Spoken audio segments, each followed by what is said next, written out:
kasalanan ko'y iyong pawiin. Ayon din sa iyong pag-ibig sa akin.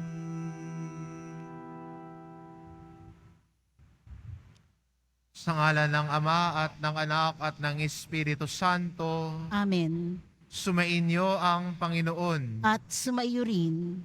Mga kapatid, aminin po natin ang ating mga kasalanan upang marapat tayong gumanap sa banal na pagdiriwang.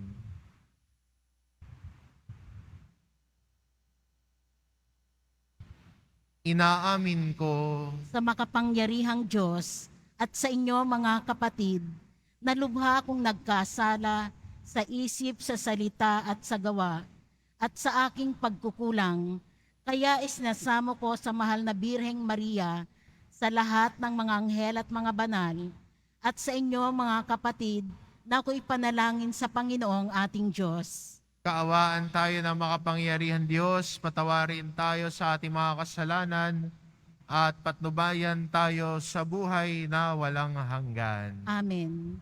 Panginoon, kaawaan mo kami. Panginoon, kaawaan mo kami. Kristo, kaawaan mo kami. Kristo, kaawaan mo kami. Panginoon, kaawaan mo kami. Panginoon, kaawaan mo kami.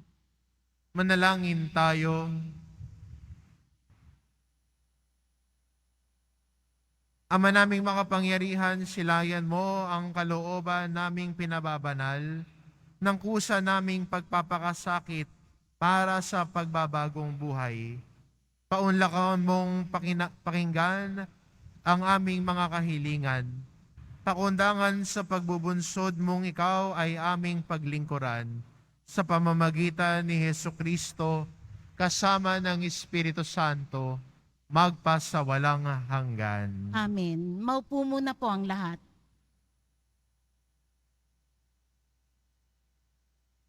Pagbasa mula sa aklat ni Propeta Daniel. Noong mga araw na yon, sinabi ni Haring Nabucodonosor, Sadrak, Mesak at Abednego, totoo bang hindi kayo sumasamba sa rebultong ipinagawa ko? Tanong ng hari. Iniuutos ko sa inyong sumamba kayo sa ipinagawa kong rebulto sa sandaling marinig ninyo ang tunog ng mga instrumento. Kung hindi, ipahahagis ko kayo sa naglalagablab na pugon. Tingnan ko lang kung may Diyos na makapagliligtas sa inyo.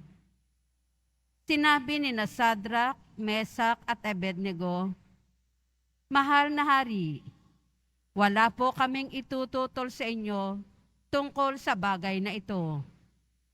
Gawin ninyo kung iyan ang gusto ninyo. Ang Diyos na aming pinaglilingkuran ang magliligtas sa amin sa pugong iyon at sa inyong kapangyarihan. At kung hindi man niya gawin ito, hindi pa rin kami sasambas sa ribultong ipinagawa ninyo. Namula si Haring Nabucodonosor sa tindi ng galit kina Sadrak, Mesak at Abednego. Kaya iniutos niyang painiting makapitong ibayo ang pugon. Iniutos din niya sa pinakamalalakas niyang tauhan, nagapusin sina Sadrak, Mesak at Abednego at ihagis sa apoy. Walang ano-ano'y napalundag si Haring Nabucodonosor. Pamanghang tinanong niya sa kanyang mga tagapayo, Hindi ba 3 lamang ang inihagos sa apoy? Opo, kamahalan, sagot nila.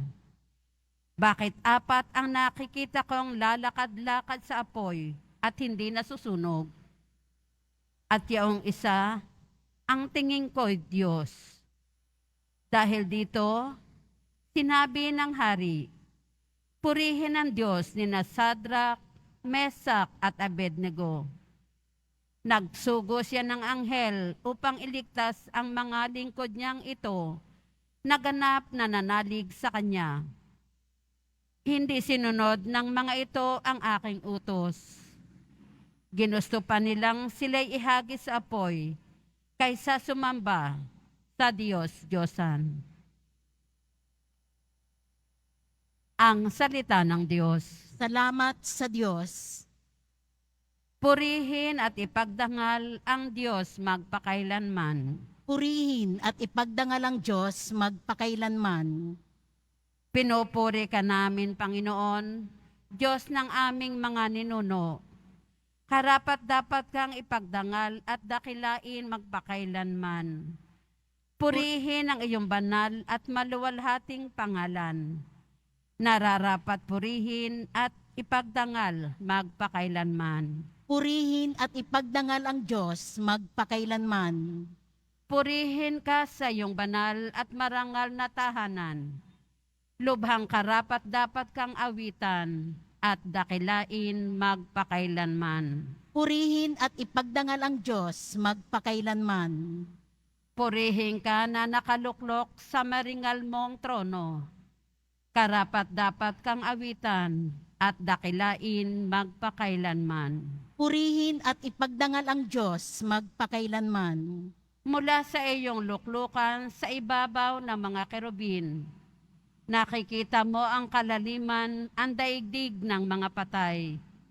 Karapat dapat kang purihin at dakilain magpakailanman. Purihin at ipagdangal ang Diyos magpakailanman. Purihin ka sa buong sangkalangitan. Karapat dapat kang awitan at dakilain magpakailanman. Purihin at ipagdangal ang Diyos magpakailanman. Magsitayo na po ang lahat.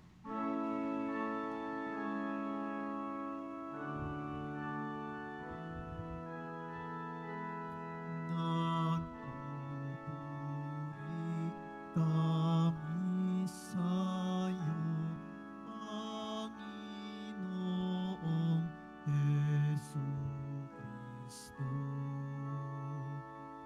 Nagpupuri kami sa'yo, Panginoong Jesucristo. Mapalad ang nag-iingat sa kaniyang pusong matapat ng salitang nagbubuhat sa buong Diyos ng liwanag sa tiyag ay aaning ganap. Nagpupuri kami sa'yo, Panginoong Jesucristo.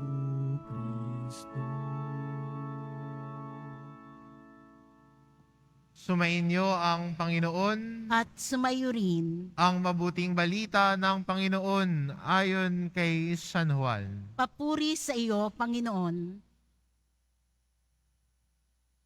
Noong panong iyon, sinabi ni Jesus sa mga Hudyong naniniwala sa Kanya, "Kung patuloy kayong susunod sa aking aral, tunay ngang kayo'y mga alagad ko. Makikilala ninyo ang katotohanan, at ang katotohanan ang magpapalaya sa inyo." Lahi kami ni Abraham, tugon nila, at kailanmay di kami naalipin ni numan. Paano mo masasabing palalayain kami? Sumagot si Jesus, "Tandaan ninyo, alipin ng kasalanan ang lahat ng nagkasala. Ang alipin ay hindi kabilang sa sambahayan sa habang panahon. Subalit ang anak ay kabilang magpakailanman. Kapag kayo'y pinalaya ng anak, tunay nga kayo'y malaya. Nalalaman kong lahi kayo ni Abraham. Gayon may pinagsisikapan ninyo akong patayin, sapagkat walang pitak sa inyong puso ang aral ko. Sinasabi ko ang aking nakikita sa aking ama. Ginagawa naman ninyo ang inyong narinig sa inyong ama." Sumagot sila, "Si Abraham ang aming ama." Kung kayo'y mga anak ni Abraham, tutularan ninyo ang kanyang ginawa, ani Jesus. Ngunit pinagsisikapan ninyo akong patayin. Gayong sinasabi ko lang ang katotohanang narinig ko sa Diyos. Hindi ganyan ang ginawa ni Abraham. Ang ginagawa ninyo'y tulad ng inyong ama. Hindi kami mga anak sa labas, tugon nila. Ang Diyos ang aming ama. Sabi ni Jesus, kung talagang ang Diyos ang inyong ama, iibigin ninyo ako sapagkat nagmula ako sa Diyos. Hindi ako naparito sa ganang sarili ko lamang, kundi sinugo niya ako. Ang mabuting balita ng Panginoon. Pinupuri ka namin, Panginoong Hesukristo. Maupo muna po ang lahat.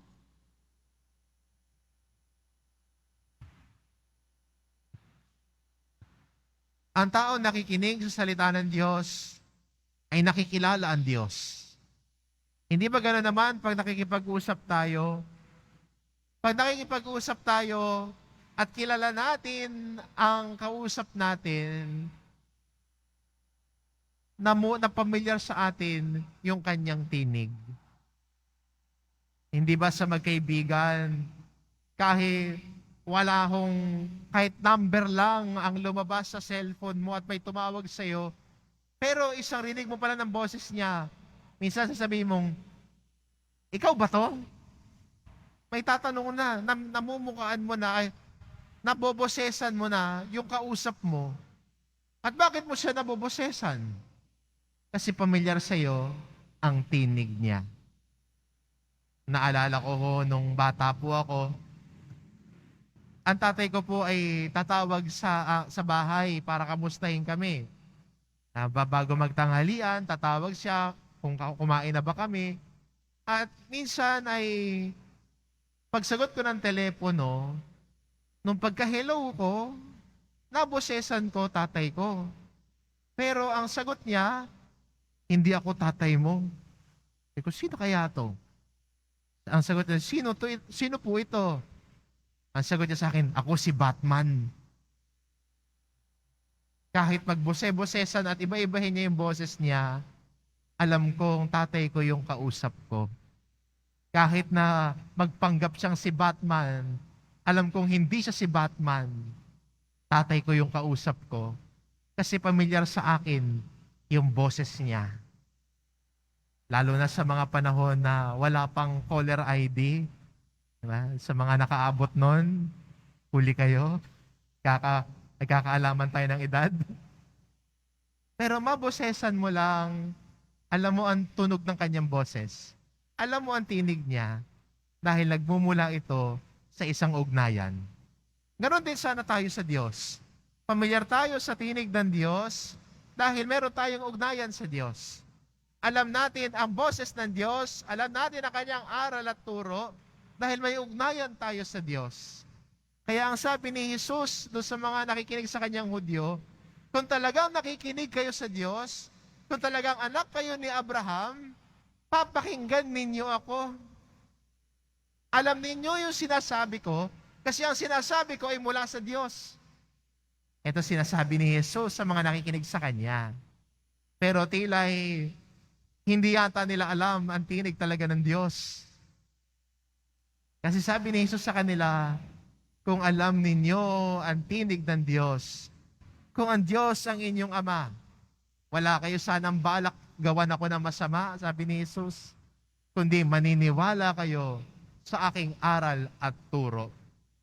Sana tayo din bilang Kristiyano ay lumalim sa ating pananampalataya. At ang paglalim ng ating pananampalataya ay ang ating paglalim sa ating ugnayan sa Diyos.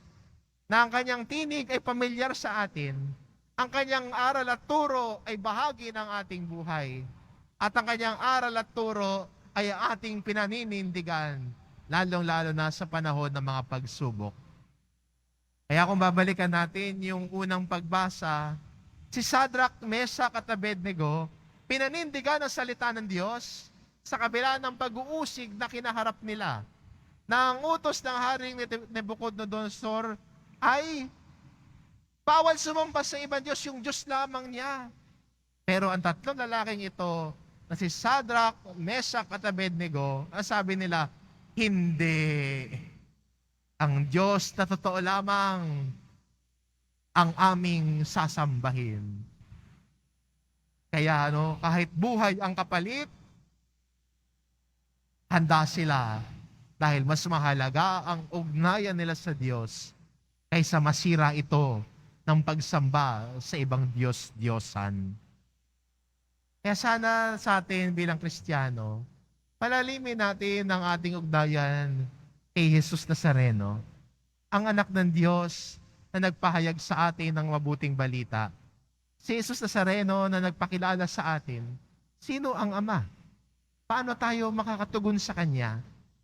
At mula doon sa pakikinig, tayo lumalim sa ating ugnayan sa Kanya. Ang taong may ugnayan sa Diyos, nakikinig sa Kanyang salita, pamilyar ang tinig ng Diyos, bahagi ang Kanyang salita sa ating buhay. Amen. Magsitayo na po ang lahat.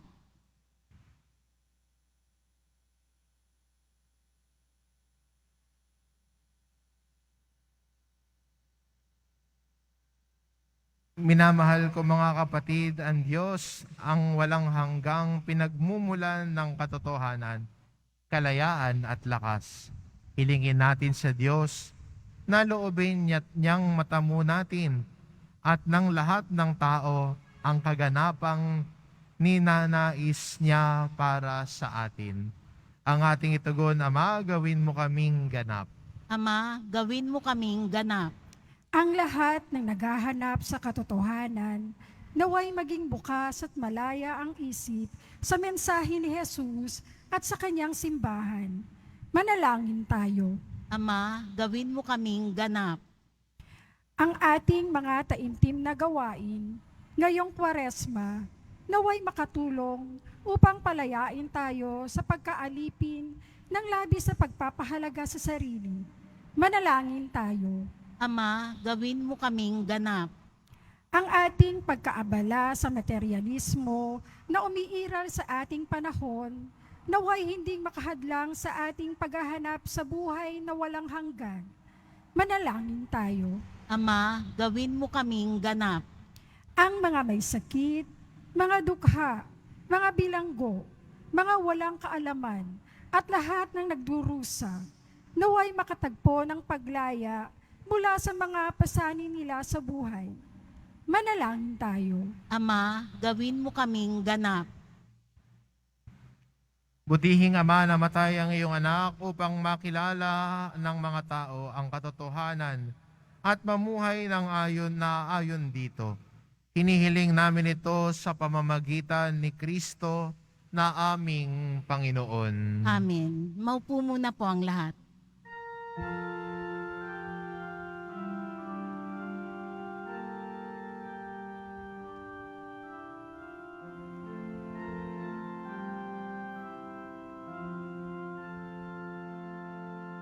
Sa pagsunod sa utos mo,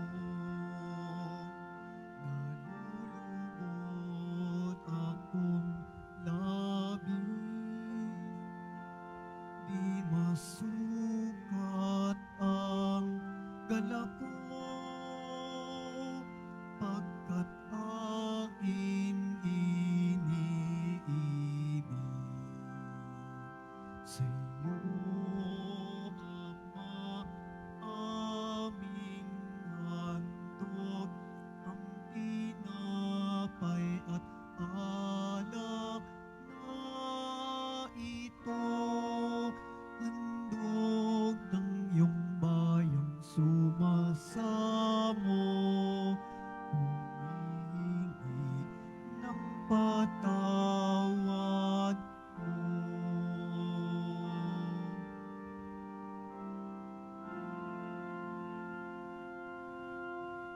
Magsitayo na po ang lahat.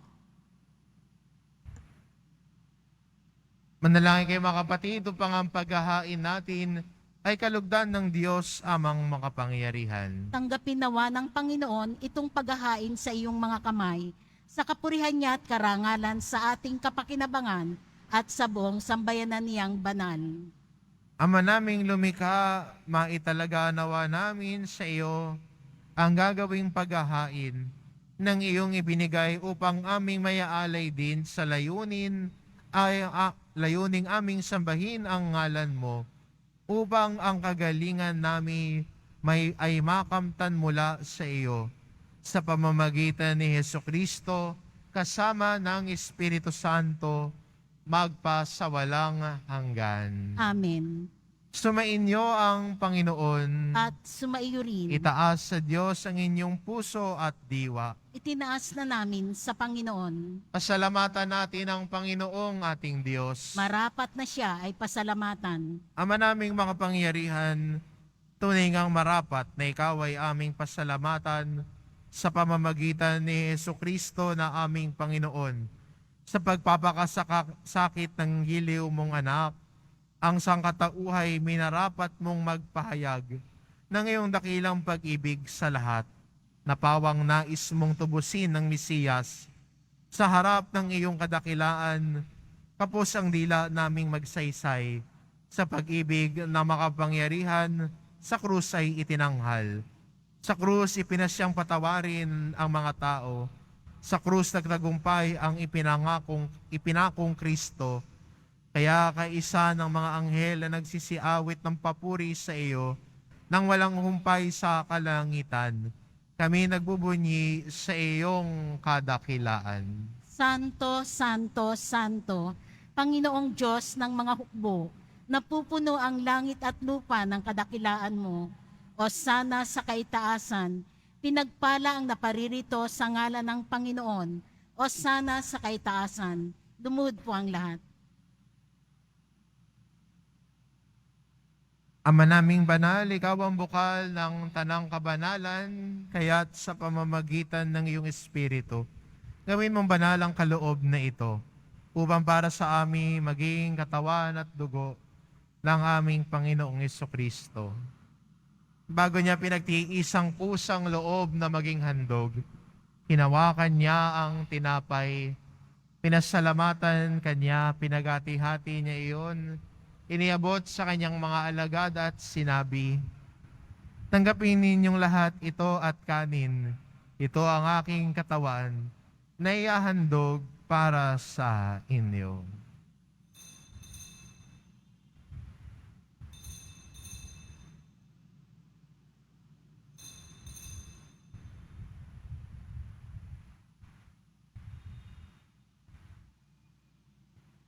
Gayon din naman na matapos ang hapunan, hinawakan niya ang kalis. Muli kanyang pinasalamatan. Iniabot niya ang kalis sa kanyang mga alagad at sinabi, "Tanggapin ninyong lahat ito at inumin, ito ang kalis ng aking dugo, ng bago at walang hanggang tipan. Ang aking dugo na ibubuhos para sa inyo at para sa lahat, sa ikapagpapatawad ng mga kasalanan. Gawin ninyo ito sa pag-alala sa akin."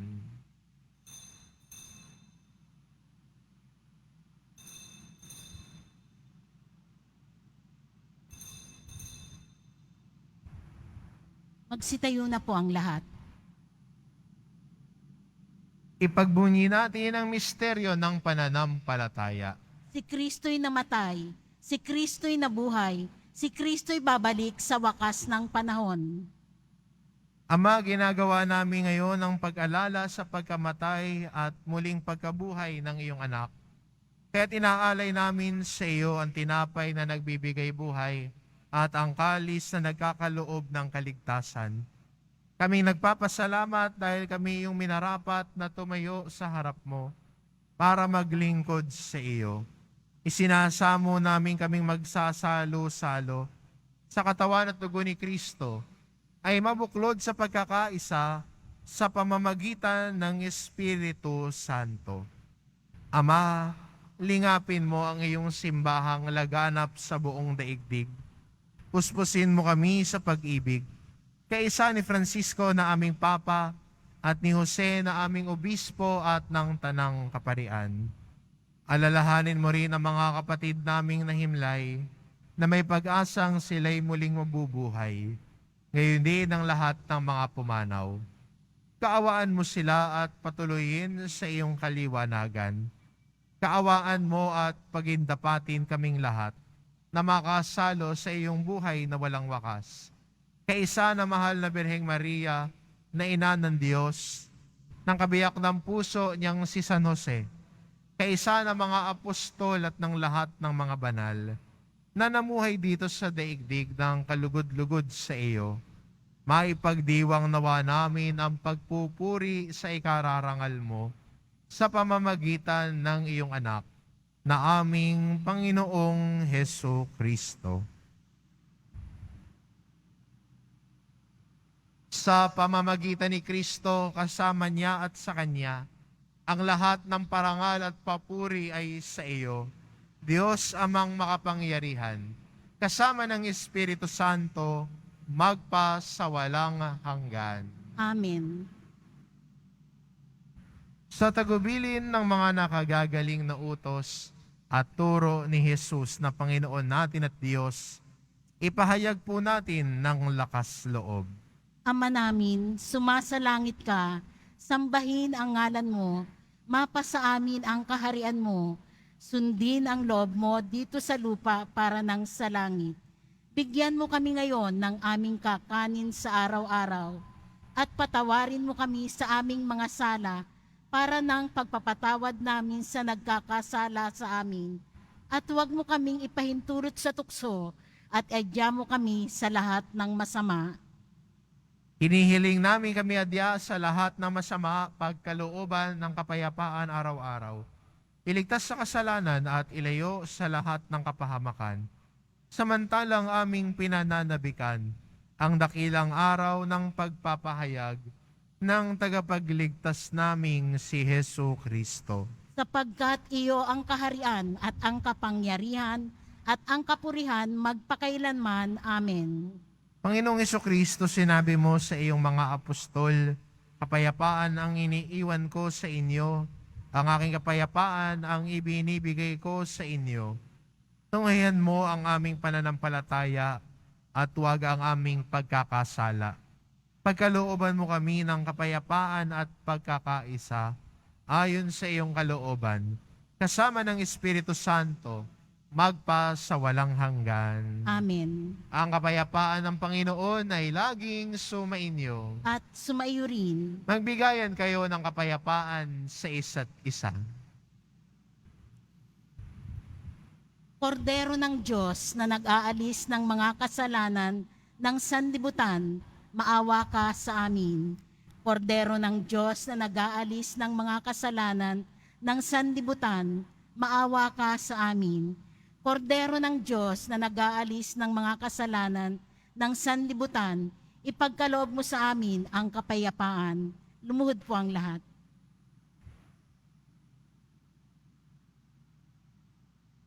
Ito ang kordero ng Diyos, ito nag-aalis ng kasalanan ng sanlibutan.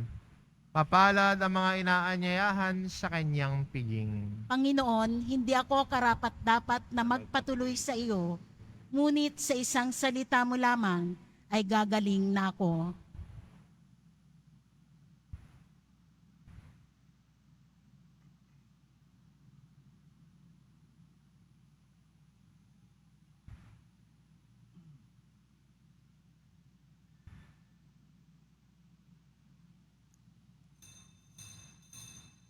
Para sa lahat ng tatanggap ng banal na komunyon, sasagot po tayo ng amen pagkasabi ng pari o ng lay minister ng katawan ni Kristo at isubo agad sa bibig bago umalis sa harapan ng pari o lay minister. Sumunod po tayo.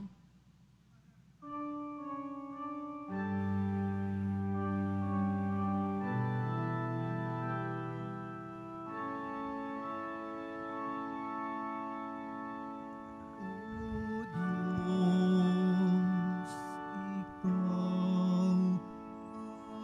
ang laging hanap. Ako'y Ikaw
Inihahandog po ng simbahan ng Quiapo ang ating opisyal na imahe ni Jesus Nazareno. Ang large size ay nagkakahalaga ng 2,500 pesos. Ang medium size ay 1,000 pesos at ang small size ay 600 pesos. Ang mga ito po ay mabibili lamang sa ating Parish Finance Office. Ang mga oras po ng ating Finance Office tuwing Lunes hanggang Huwebes at Sabado ay alas 8 ng umaga hanggang alas 4:45 ng hapon. Tuwing Biyernes at Linggo ay alas 7 ng umaga hanggang alas 6:45 ng gabi. Ang malilikom po na pondo ay gagamitin sa pagsasaayos ng ating Adoration Chapel at Baptistry. Maraming salamat po. Pagkatapos ng misa, wiwisikan po ang lahat ng banal na tubig. Pinakikiusapan ang lahat na manatili lamang muna sa inyong mga lugar. Tanging sa Quezon Boulevard o sa Plaza San Juan lamang ang labasan ng lahat. Sumunod po tayo. Maraming salamat po sa inyong pagdalaw at pagsisimba sa Basilica Menor at Pambansang Dambana ni Jesus Nazareno. Magsitayo na po ang lahat. Manalangin tayo. Ama naming mapagmahal, sa pakikinabang namin, kami iyong binigyan ng kagalingang dulot ng aming pinagsaluhan. Ito naway umampat ng sa masasama naming hilig, upang lalong tumibay ang kalooban mo sa aming pagkatig. Sa pamamagitan ni Jesucristo, kasama ng Espiritu Santo, magpa sa walang hanggan. Amen. Sumainyo ang Panginoon. At sumayo rin. Mahal na pong Jesus Nazareno, inihayag mo sa pamamagitan ng krus ang walang maliw na pag-ibig ng Diyos sa sangkatauhan. Pakinggan mo ang kahilingan ng iyong angka na nagsusumamo sa iyo. Makamtanawa nila ang iyong katugunan at tanggapin ang kasagutan na may utang na loob na tinatanaw. Basbasan din po ninyo ang mga may daladala nilang imahin at dasalan sa pamamagitan ng bendisyon na ito, na may maalala nila ang mga pangako nila noon sa binyag, na ikaw ang kanilang iibigin at paglilingkuran bilang Panginoon magpa sa walang hanggan. Amen. At pagpalain kayo ng ating mapagmahal na Diyos, ang Ama at ang Anak at ng Espiritu Santo. Amen. Umayo kayo, taglay ang kapayapaan ng poong Jesus Nazareno. Salamat sa Diyos.